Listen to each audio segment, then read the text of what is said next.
this is Rhea. Welcome to Little Stories for Tiny People. It has been a while since I had a guest, a real guest, in my studio. I felt like it was time. But who to invite? I pondered who to invite as a guest, and I settled on a snail. A snail named... Sorry, what was your name again? Lotus? Lotus. Her name is Lotus. That's a lovely name. Lotus, thank you for being here. I am so glad I invited you after we ran into each other at that flea market. She says she's glad too. And she enjoyed eating the fleas, although they were difficult to catch. We clearly had very different experiences at the flea market, as I was focused mainly on the hand-woven baskets. Lotus, I'm so excited to share my story with you. Well, no, there are not any snails in the story. There are birds in the story, parrots specifically. Wait, no, don't leave. There's other stuff in the story besides parrots. Lotus does not like parrots. This is a disaster. She's sliding away. There are jigsaw puzzles in the story, too. Wait, Lotus, don't leave. There's baseball in the story. She stopped sliding. Oh, I'm so happy to hear that. Lotus says she loves baseball. Whew, crisis averted. Before anything else can go wrong, let's get to our story. It's called A Parrot's Tale. Take it away, Mia. Remember, there are no pictures. You have to imagine the pictures in your mind. You can imagine them however you want. Okay, here we go.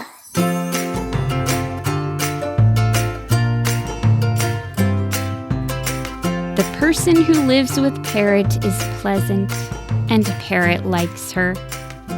She usually comes out of her room at 7 into the other room, the main room, where Parrot lives, and gets herself a cup of tea.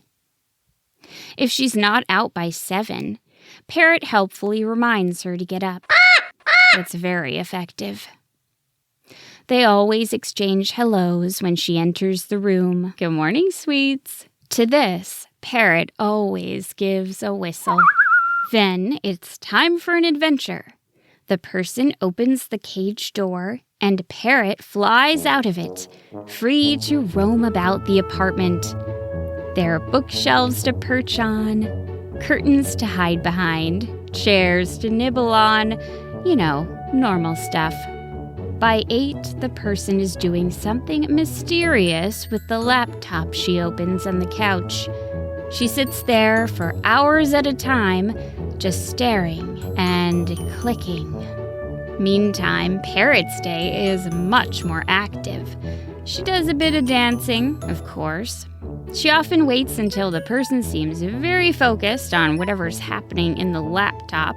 All right, team, let's circle back on Thursday and see if we can't leverage our... And then Parrot begins dancing, seeing how long it will take her to get the person to look up from her mysterious work to grin at her.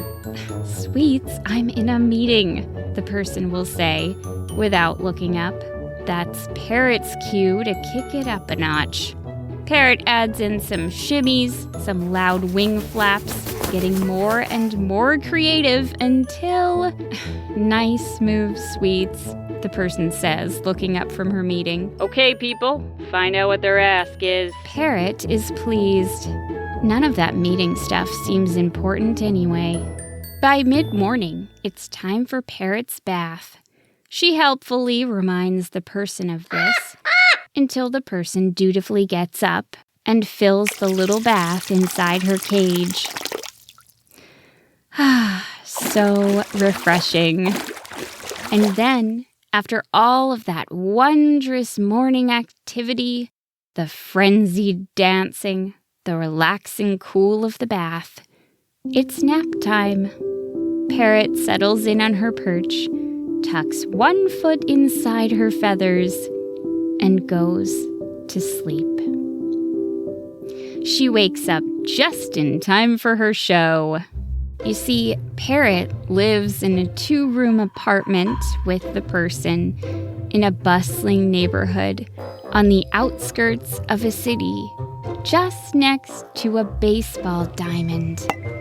In the afternoon, from the time when the sun is still hanging high to when it turns a deep orange on the horizon, kids play ball. Parrot's birdcage hangs right beside the biggest window in the apartment, which overlooks the ball field, so Parrot can watch them play.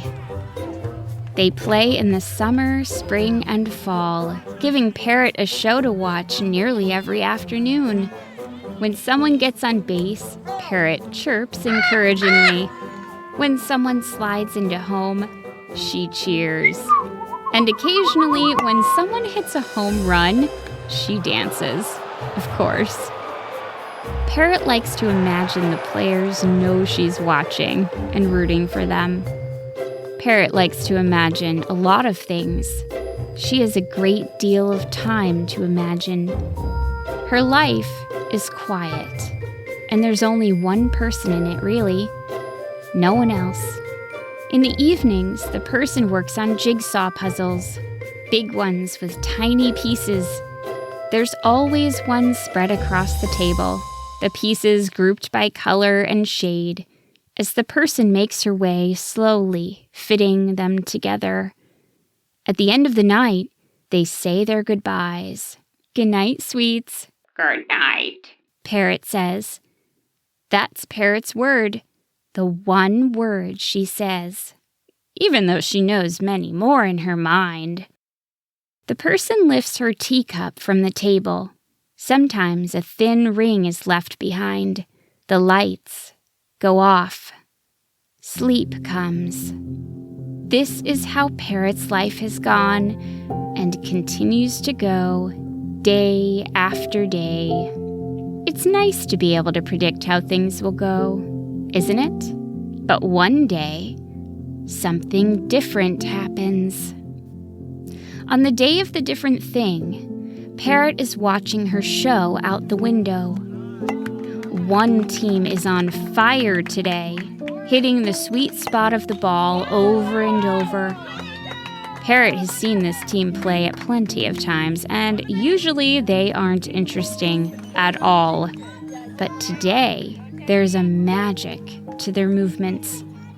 It's an intriguing development, but that isn't the different thing.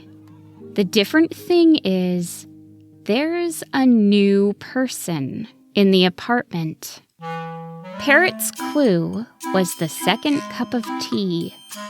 She'd woken up from her nap, stretched her foot out from her feathers, and glanced around. There it was, perched next to her person's cup of tea. For a moment, Parrot thought maybe the person had just given herself 2 cups of tea, but that seemed strange. Then the door of the apartment opened, and in came the person and another person. Parrot had been correct about the tea mystery. This new person spends the entire day at the apartment. He stays through the baseball game and works on the jigsaw puzzle. He leaves late when the sun is down and Parrot is ready for bed. It becomes a regular thing, and there are times when Parrot chirps and the person and her companion are laughing too much to hear her. And it takes until maybe her 7th chirp before there's any response. Oh, hey, sweets. Then another different thing happens. Parrot has noticed the person is looking at her a different way since this companion has come along. She sometimes comes over and just stares at Parrot, watching her with a look in her eyes. A look that says, "I feel bad for you." This makes Parrot uncomfortable. So when this happens, Parrot begins to dance. as if to say, "I'm fine, stop looking at me like that." The person smiles, but the smile doesn't quite reach her eyes. This happens on and off for a couple of weeks until one afternoon when Parrot wakes from her nap. She ruffles her feathers. She stretches. She blinks a few times. And who is that? There is someone else in her cage. Parrot leaps down from her perch and hides. She huddles there in the bottom corner of her cage, bracing herself to hear talons clicking around or feathers rustling. But she doesn't hear anything except her own heartbeat. So she cautiously stands up and begins stepping around her cage, bobbing her head, looking for the interloper. The cage is empty. Parrot gives her seed bowl a sharp glance. Have her seeds gone rotten? Are they making her see things that aren't there? Somehow she has imagined the presence of another bird. But there is no other bird. Relieved, she flies back up to her perch and, there it is again. The other parrot. Parrot leans forward, staring. Yes, there is another parrot in her cage. It's looking right at her through a brand new shiny window installed on one side of her birdcage. Parrot blinks. The other parrot blinks too. Parrot bobs her head. The other parrot bobs its head too. Parrot chirps. The other parrot chirps too. Parrot musters up the nerve to reach out and tap a talon against the shiny window. The other parrot taps its talon against the window too, at the exact same time. How very curious. All afternoon, she and the other parrot get acquainted. They are remarkably similar. The other parrot seems determined to do precisely what Parrot does, almost before she does it herself. It's like they're twins. But where did this creature come from? What does it want? Strangely, it seems just as suspicious of her as she is of it. Parrot peers at her new associate. They look the same. They dance the same. They chirp the same. But the bird cannot follow her beyond the borders of its shiny window. It seems to be stuck in there. Like the people in the meetings. Parrot has seen the meetings. She was in one once. The person showed her to the tiny meeting people. And this is my parrot, Sweets. Sweets, say hi! Parrot had been perched on the person's shoulder, as she sometimes liked to do during her free-roaming time. She'd stared at the tiny people in the window of the laptop as they waved at her. Hi, Sweets! Nice to meet you, Sweets. Sweets, say hi. There you go. Okay, Sweets, say goodnight to them. Parrot had looked at her questioningly. It wasn't night, it was morning. The person had implored her. Come on, say goodnight to them. Finally, after much cajoling from the tiny window people in the meeting on the laptop, good night, Sweets. Good night, Sweets. Good night, Sweets. Bye, Parrot Sweets had relented. Good night. Aww. Oh, that was cute. Now I want a parrot. The memory of it comes back to her in a rush. Now she is in a meeting with this new parrot. Together, they watch the ball game out the window. Sometimes after a really good play, Parrot glances over and finds the other parrot meeting her eye. Together, They whistle. Life is different now. The other parrot may not be able to leave its window, but it's always there to see Parrot when she returns from her adventures in the apartment. Having the other parrot there makes the cage feel more homey. They dance together a bit.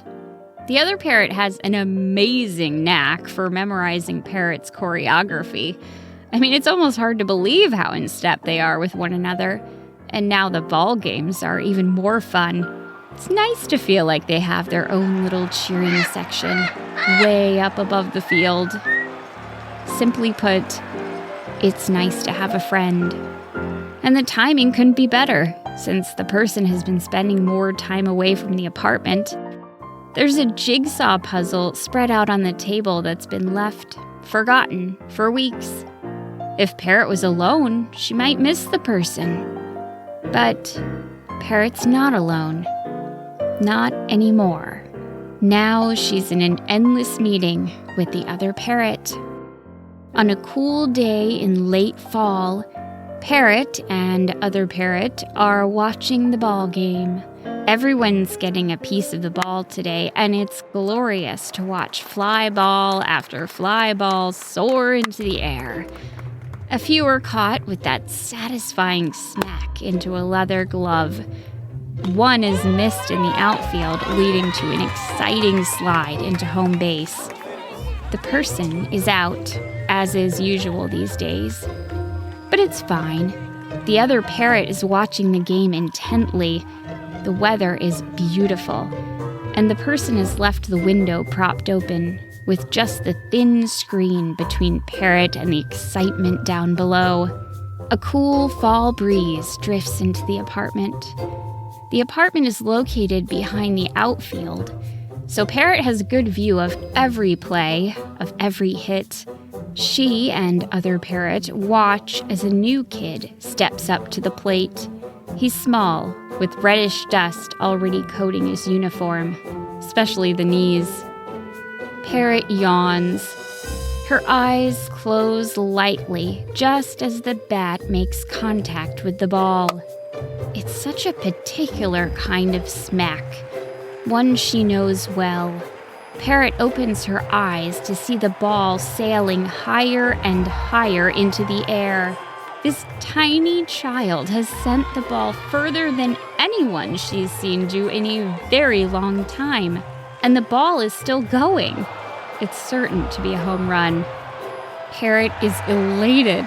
She turns to glance at other parrot and is frustrated to see other parrot looking at her. Is she even watching the game? Parrot suddenly feels annoyed. Other parrot is giving her a cold look, as if she is angry too. Ah, how dare she? Parrot has forgotten all about the ball game. She's forgotten about the tiny child and that particular smack. All she can think about now is the haughty look she's getting from... There's a jolt. The bird cage is toppling, falling, hitting the ground. There's the sound of glass breaking on contact. Outside, the kids are cheering. Parrot has instinctively covered her head with her wings. Down below, the spectators are still reveling in the surprise and thrill of the home run. The excitement gradually settles down to quiet anticipation as attention turns to the next batter, the next chance to shift the course of the game. Parrot lifts her wings slowly. Her feathers are ruffled. Otherwise, she's fine. She's inside her cage, but it's on its side now, against the cold tile floor. The cage door has sprung open, and Parrot steps out onto the tile, her talons clicking. She surveys the scene before her. The baseball is in the apartment. It has rolled beneath the couch, and it sits there, quietly, as if it had nothing to do with any of this. The shock of it all has Parrot in a state of prolonged confusion And as she clicks around, she finally begins to understand the most important thing that has happened. The shiny window through which she saw the other parrot, the one through which they had their endless meeting, the one that connected them despite their apparent distance, has shattered into shards that have splayed across the tile. Parrot feels something beneath her foot and picks it up to see one of the small shards. Then she sees a larger piece, about the size of a nickel, a few steps away. She goes to inspect it. She leans over it. The other parrot is there. It looks scared. It has somehow become trapped inside this small piece of the window. Parrot chirps. The other parrot chirps too. This is okay, Parrot thinks. This is fine. I will keep this piece of the window and our endless meeting can go on like nothing even happened. This can work. Parrot is still standing there, looking down at the other parrot in the shard of the shiny window, next to the toppled cage on the cold tile, beneath the open window with the now torn screen, when the person returns. Well, the two people. They are surprised and worried. Sweets! Oh my goodness! Sweets! Then they see Parrot is fine, thankfully. And before Parrot can protest, the person picks her up and carries her into the bedroom and shuts the door. She hears them sweeping and then vacuuming and moving things, and she does not move from the door, listening until finally, after what feels like an hour but is likely 10 minutes, the door opens. The person puts Parrot on her shoulder and carries her back to the cage, which is upright again. Sweets, that must have been so scary, the person says, depositing her back on her perch. A sinking feeling settles in Parrot's tummy. Her cage looks untouched. There are fresh seeds in her tray. It is as if nothing has happened. Parrot looks down at the tile. The shards of the shiny window, all of them, are gone, and with them, the other parrot is gone. Their endless meeting has, in fact, ended. The ball game has continued, the players unaware of what has happened up in the apartment beyond the outfield. It's still late afternoon, and the sun, red as it is, has not yet dipped below the distant buildings. But at this moment, Parrot feels the need to say something. She looks over at the place where the shiny window once stood, and she says the only word she has learned to say. Good night. Weeks go by. Parrot stops leaving her cage. What's the point in flitting from bookshelf to table and back again as if something interesting might happen? Sometimes Parrot replays her final moments with other Parrot in her mind. She cannot believe how angry she had been. Over what? Other Parrot not paying enough attention to a baseball game? Ridiculous. Other times, Parrot kicks herself for being so down. She's in precisely the same state she was in before other parrots showed up in that shiny window. She'd never been down before. And yet now she is down, even though her life looks the same. Nothing makes sense. Parrot gazes out the window at the autumn leaves, but it's as if the color has seeped out of them. Winter comes. The days grow shorter. The baseball diamond is empty and quiet. The window is shut at all times. The interior of the apartment actually gets warmer in the winter, but it's a dry heat, and it makes Parrot itch. Since Parrot stopped leaving her cage, the person checks on her more frequently. One day, Parrot catches the person looking at her with that same look as before, the "I feel bad for you" look. This time, instead of dancing, Parrot turns away. Then one day, on a bleak afternoon in early March, something different happens. Parrot has been napping more than ever lately, and on this particular day, she skips her morning bath to take an extra long nap. She's having a strange dream. They're tiny snails, dozens of tiny snails with wings, following her as she flies through clouds. The snails are quick. They are darting expertly with their wings, like bees, zipping through the air behind her. Parrot flies faster, trying to escape the snails. She hears someone calling to her, "Sweets!" And again, "Sweets! Sweets, wake up!" Parrot blinks open her eyes. It takes her a moment to remember that she's in her own birdcage, in her own home. She stretches her foot from beneath her. She feels the emptiness in her tummy and thinks vaguely of the seeds she might eat. She yawns heavily, stretching and twisting. Then she opens her eyes and, there's another parrot in the cage. Parrot is so surprised she almost loses her footing. She steadies herself and looks carefully at the other bird. The bird looks back.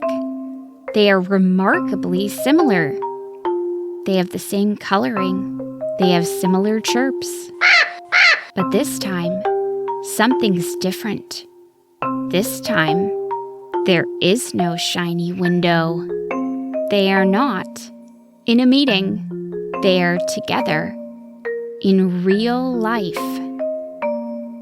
It's at this moment that Parrot notices the people standing near the cage, watching, smiling. "Sweets, this is Sunshine," the person says, gesturing at the other bird. Parrot and Sunshine approach one another. Out of nowhere, Sunshine begins to dance. It takes Parrot by surprise. She is struck by seeing another bird in real life, with its real moves, with its own ideas. The person opens the cage, and Sunshine steps out into the great open space of the apartment and immediately flies up to the light fixture above the table. Parrot watches as the person laughingly tells Sunshine to get down. "Sunshine, get down from there!" as the light fixture swings back and forth under her weight. Sunshine argues back. Parrot is enchanted. Sunshine flits from the light fixture to the top of the refrigerator. She inspects the cereal boxes up there, even knocking one over in the process. The box opens and cereal spills out and skitters across the kitchen floor. Sunshine moves on to the puzzle pieces, picking up a few pieces and dropping them onto the floor. Then she pauses in front of the person's teacup.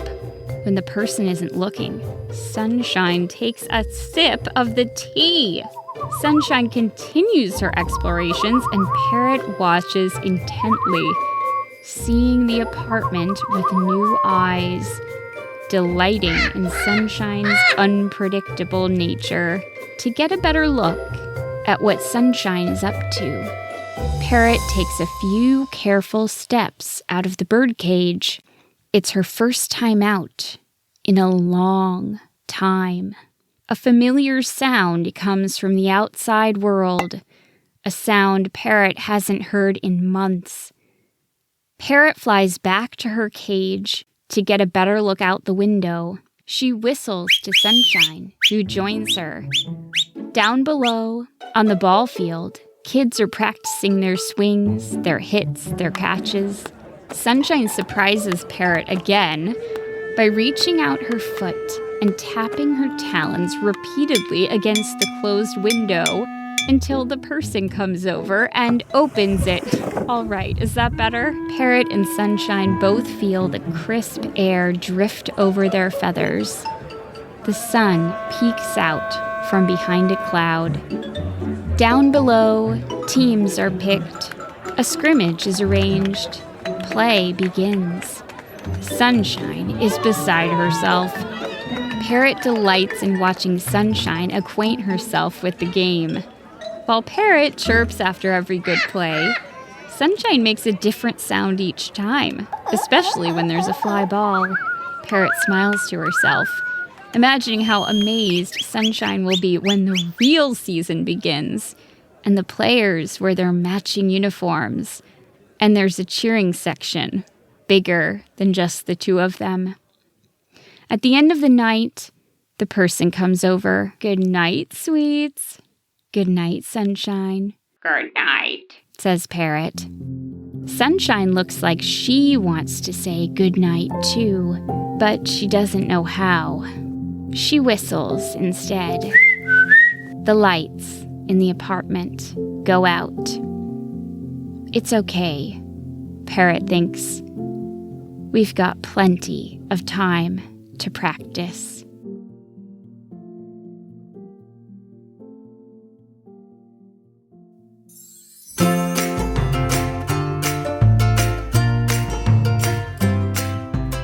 Lotus, what did you think of the story? You're right, I did say there were no snails. I will admit I tossed the snails into this story just for you. Oh, well, I'm very glad you enjoyed it. All right, well, pardon? The baseball? What do you mean? Oh, okay, Lotus is asking me if the baseball is okay. The one that came in through Parrot's window and knocked over her cage. Yes, I believe the baseball is okay. She's relieved. You really do love baseball. Well, I'm glad I invited... Oh, okay. She has slid away. The idea for this story came to me while I was reading to my littlest tiny person. We were reading a book about parrots. I did not know where the book came from or how it ended up in my house. I also did not know much about parrots, and I was enchanted by the description of these clever and expressive creatures. Right away, I knew I'd be writing a story about one. I hope you loved it. Little Stories for Tiny People is written, performed, and produced by me, Rhea Pector. My in-house tech director, Peter Kay, runs my website, littlestoriestinypeople.com, and puts my stories on the internet for all of you to enjoy. You can visit my website to find fun merch featuring some favorite characters, as well as a link to my picture book. If you're interested in making holiday purchases, I recommend doing that right now to make sure they arrive on time. And if your family loves the podcast, please share it. The podcast has really grown to where it is simply from you, my wonderful listeners, sharing it with the people you care about. So please share it with any parrots who may be lonelier than they care to admit, snails who enjoy baseball, anyone who loves a challenging jigsaw puzzle, don't we all, and your friends. They just might need a good story these days.